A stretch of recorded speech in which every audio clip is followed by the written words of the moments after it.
Hello student, अभी मैं आपको समझा रहा हूँ कि क्वेश्चन पूछूंगा मैं आपसे कि ह्यूमन बॉडी में ये ब्रेन वाला पार्ट है, हार्ट वाला पार्ट है, फीट वाला पार्ट है, तो कहाँ प्रेशर सबसे ज्यादा होगा और कहाँ सबसे कम होगा, ये आपको एक्सप्लेन करना है। ओके। और अगर आपको प्रिंसिपल चाहिए तो बर्नौली के प्रिंसिपल से आप इसे एक्सप्लेन कर सकते हैं। तो जैसे हम बर्नौली प्रिंसिपल से जानते हैं कि pressure plus half rho v square plus rho g h. Okay, ये तो प्रेशर एनर्जी, काइनेटिक एनर्जी और पोटेंशियल एनर्जी, ये तीन पार्ट है एनर्जी के। ओके, मैं बोल रहा हूँ कि ह्यूमन बॉडी में हर जगह जो आर्टरीज है, आर्टरीज का साइज ऑलमोस्ट सब जगह एक ही जैसा है। तो उससे मतलब एरिया में कहीं ज्यादा फर्क आने वाला है, सब जगह एरिया एक जैसा होगा और एरिया सब जगह एक जैसा होगा तो वेलोसिटी पे कोई ज्यादा फर्क आएगा नहीं, तो वेलोसिटी सेम रहेगी हर जगह।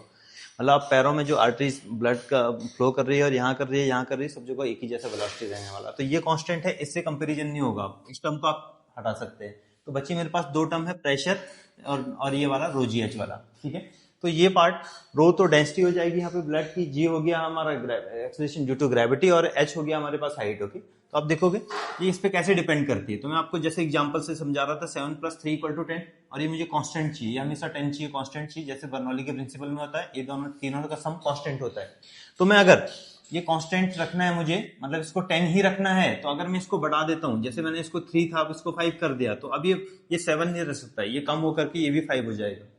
ठीक, मैं इसको और बढ़ाता हूं, जैसे इसको 3 से 8 कर दिया मैंने। ओके, तो इसको अब 2 होना पड़ेगा, इससे कम होना पड़ेगा। ठीक है, तो इसी प्रिंसिपल पे आप देखोगे कि जहां हाइट ज्यादा हो जाएगी तो वहां ये वाला पार्ट बढ़ जाएगा, और हाइट ये वाला ज्यादा मतलब ये वाला पार्ट बढ़ना मतलब प्रेशर वहां कम हो जाएगा। ओके, तो ये इस पे आप देख सकते हैं। देखो यहाँ हाइट कम है तो यहाँ प्रेशर सबसे ज्यादा होगा, हाइट कम तो ये वाला पार्ट ज्यादा, तो प्रेशर सबसे ज्यादा होगा। उसके बाद अगर हम यहाँ इस पोर्शन में आए तो देखो हार्ट पे प्रेशर, अब यहाँ हाइट बढ़ी है, ठीक है, तो हाइट बढ़ने का मतलब यहाँ प्रेशर क्या हो जाएगा, प्रेशर थोड़ी कम हो जाएगा। ठीक है, और ऊपर जाऊंगा मैं तो और ऊपर जाने पे हाइट और बढ़ जाएगी, और हाइट और बढ़ने का मतलब है कि प्रेशर और कम, तो ब्रेन पे सबसे कम प्रेशर होगा यहाँ पे।